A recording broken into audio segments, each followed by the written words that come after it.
संगानां रसानां छन्दसामपि मंगलानां च कर्तारो वन्दे वाणी विनायको भवानी शंकरा वन्दे श्रद्धा विश्वासरूपिण्यं याभ्यां विना न पश्यन्ति सिद्धा शान्तिस्मेश्वरं वन्दे बोधमयं नित्यं गुरु शंकर रूपिणं यमाचितो हि वक्रोऽपि चन्द्रः सर्वत्र वन्दते सीताराम गुणराम पुण्यानन्द विहारणो वंदे विशुद्ध विज्ञानो कपीश्वर कपीश्वरो स्थिति संहार कारिणीं क्लेश हारिणीं सर्वेश्रेयस्करीं सीतां नतो अहं राम वल्लभां येन मायावशं विश्वं किलं ब्रह्मादि देवासुरा यस्पाद विषयव भाति सकलं प्रज्योताय प्रमायत् पादप्लकमेवमेव हि भवाम्बोधेश्वतां वन्दे अहं तं शेष कारण परम रामाख्यमीशं हरिम्।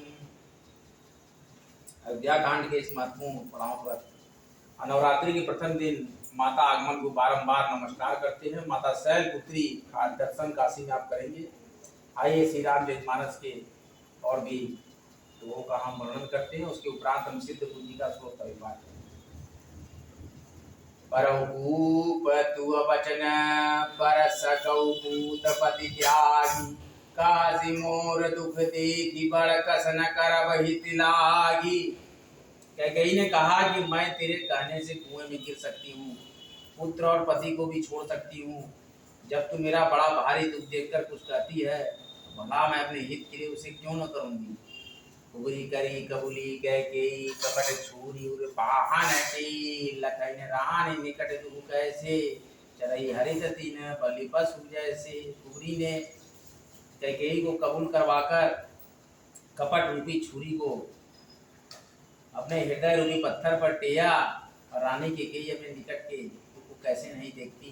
जैसे बलि का पशु हरी हरी घास चरता है और इसी प्रकार से सुन बात मृदु अंत कठोरी देती मनहु मधु माऊ कई चेरी सुधी आए कि नाही स्वामी ने कहे कथा। मंत्रा की बातें सुनने में तो कोमल है पर परिणाम में कठोर है, मानो शहद में घुलकर जहर पिला रही हो। दासी कहती है कि हे स्वामिनी, तुमने मुझको एक कथा कह रही थी, उसकी याद है कि नहीं। दुरई वरदान भूपसन थाली मगौआज जुड़ाऊ छाती सुतई राज रामई बनवासु तेही ले सब सब ही विलासु। हमारे दो वरदान राजा के पास धरोहर हैं, आज उन राजा से मांग कर अपनी छाती ठंडी करो। पुत्रों को राज्य और राम को वनवास दो और सौ का सारा आनंद तुम ले लो। भूपति नाम शपथ जब करई तब मांगे उजई बचन न टरई होई अकाज वाज बिन बीते बचन मूल प्रिय मान हो जी। जब राजा राम की सौगंध खा ले तब वर मांगना जिसके मन न टलने पाए। आज की रात बीत गई काम बिगड़ जाएगा, मेरी बात को हृदय से प्रिय समझ जा। कि बड़ कुघात करी पापी कनी कहेसी कोप गृह जाऊ काजु सवार है सजक सबूत सहसा जन जाओ। पापिनी मंत्रा ने बड़ी बुरी घात लगाकर कहा कि कोप भवन में जाओ, सब काम बड़ी सावधानी से बनाना, राजा पर सहसा विश्वास न कर लेना। और कुबीरी रानी पान पिए जानी बार बार बड़ी वृंद बखानी कोई संहितन मूल संसारा पहले जात कई भय से गारा। कुबीरी को रानी ने प्राणी के समान भी समझकर बार बार उसकी बड़ी बुद्धि बखान किया। बोली के संसार में मेरा तेरे समान हितकारी और कोई नहीं है, तो मुझ वही जाति उनके लिए सहारा हुई है। जो विधि पूरा मनोरथ काली करो तो ही चक्षु तरियाली बहुविधि चेहिर यादु जेई ओ भवन गवनी कैकेयी। यदि विधाता कल मेरा मनोरथ पूरा कर दे तो हे सखी मैं तुझे आंखों की पुतली बना लूं। इस प्रकार दासी को बहुत तरह से आदर देकर कैकेयी को भवन में चली गई। विपत्ति बिरजु बरसा ऋतु चेरी हुई बार कुमद के देई की पाई कपट जलु अंकुर जामा बर दो जल दो फल परिणामा। विपत्ति बीज है, दासी वर्षा ऋतु है। कैकेयी की कुबुद्धि जमीन हो गई, उसमें कपट रूपी जल पाकर अंगर फूट निकला। दोनों वरदान उस अंगर के दो पत्ते हैं और अंत में इसके दुख रूपी फल होगा। वो समाज साज सब सोई राज करत नित कुमति बिगोई राव नगर कुला हुई यह उचाल कछु जान न कोई। कैकेयी कोप का सब साज सजाकर वो भवन में जा सोई। राज्य करती हुई वह अपनी दुष्ट बुद्धि से नष्ट हो गई। राजमहल नगर में धूमधाम मच रही है। इस उचाल को कोई कुछ नहीं जानता। प्रमुदित पुर नर नारी, सब सजहि सुमंगल चार। एक प्रवीष ही एक निर्मही, भीर भूप दरबार। पूरी तरीके से मंत्रा चाह रही है कि कैकेयी जो है राम जी के राज्याभिषेक को रोक दे और भरत जी को राज्य दिलाने के लिए हट करें भगवान महाराज दशरथ से। कोई बड़े ही आनंदित होकर नगर के सब स्त्री पुरुष सुमंगलाचरण की साज रहे हैं। कोई भीतर जाता है, कोई बाहर निकलता है। रात द्वार में बहुत भीड़ हो रही है।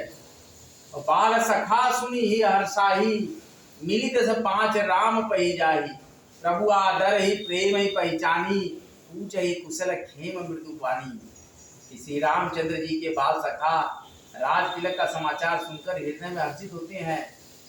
वे 10-5 मिलकर श्री रामचंद्र जी के पास जाते हैं और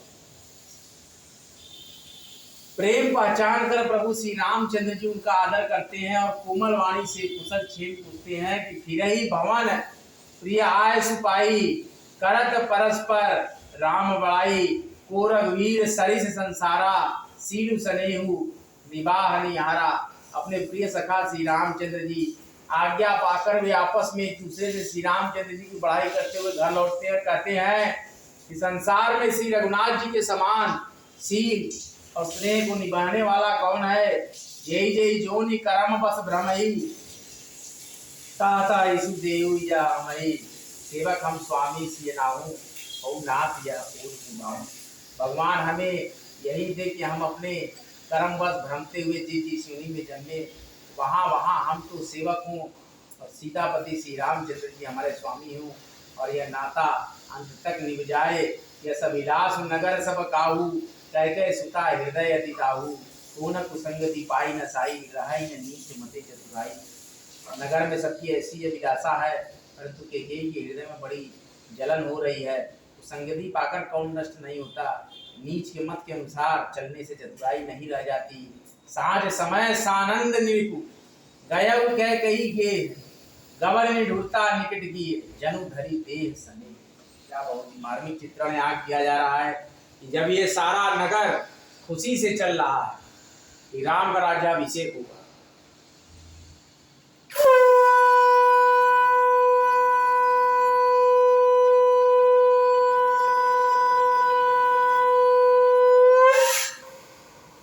आ जाता है कि संध्या के समय राजा दशरथ आनंद के साथ कैकेयी के महल में गए। मानो साक्षात स्नेह ही शरीर धारण कर निष्ठुरता के पास गया हो। कोप भवन सुनि सकुच उड़ाऊ, भय बस अगहू परई न पाऊ। सुरपति बसई बाहबल जाके, नरपति सकल रहे युक्ता की। वो भवन का नाम सुनकर राजा सहम गए। डर के मारे उनका पांव आगे को नहीं पड़ता। स्वयं देवराज इंद्र जिनकी भुजाओं के बल पर बसता है और संपूर्ण राजा लोग इनका रूप देख रहते हैं। तो सुनितिय ऋष गए सुखाई, देख काम प्रताप पढ़ाई। शूल पुलिस असी अगन निहारे, तीरतिनाथ सुमन सर मारे। वहीं राजा दशरथ स्त्री का क्रोध सुनकर सूख गए। कामदेव का प्रताप और महिमा तो देखिए, त्रिशूल वज्र और तलवार आदि की चोट अपने अंगों पर सहेज वाले हैं। वीरेंद्रनाथ कामदेव के तो बाढ़ से मारे गए। तब नरेश प्रिया बही गाय, देख जहां दारुण भयो। भूमि सहन पटु मोड़ पुराना, ये डार इतन भूषण नाना। राजा डरते डरते अपनी प्यारी कैकेयी के पास गए। उनकी दशा देखकर उन्हें बड़ा ही दुख हुआ। कैकेयी जमीन पर पड़ी है, पुराना मोटा कपड़ा पहने हुए है, शरीर पे नाना आभूषणों को उतार कर फेंक दिया है। कुमिति है कसी कुबेशता भावी, अनहति बात सूर्य जन भावी। जाय निकट निपुका पानी, पान प्रिया के हुए निशानी। बुद्धि दुर्बुद्धि कैकेयी को या कुबेशता कैसी भग रही है, मानो भावी विधवापन की सूचना दे रही हो। राजा उनके पास जाकर कोमल वाणी से पूछते हैं, हे प्राण प्रिय, किस लिए रिसाई हो। अकेले तुराग निशान परसत पानीपति है नेवराई। मान सरोज भुवंग भामिनी, विशत भाति निहारई। दोष वासना रसना दसन पर मरम ठारहु। देख ही तुलसी निपति भवतव्यता, बस काम कौतुक लेख ही। हे रानी, किस लिए रूठी हो, ये कहकर राजा उसे हाथ से स्पर्श करते हैं तो वह उनके हाथ को झटक कर हटा देती है और ऐसी देखती है कि मानो क्रोध में भरी हुई है कैकेयी नागिन क्रूर दृष्टि से देख रही हो। दोनों वरदानों की वासनाएं उस नागिन की दो जीभें हैं, तो दोनों वरदान दांत हैं और वह काटने के लिए मर्म स्थान देख रही है। तुलसीदास जी का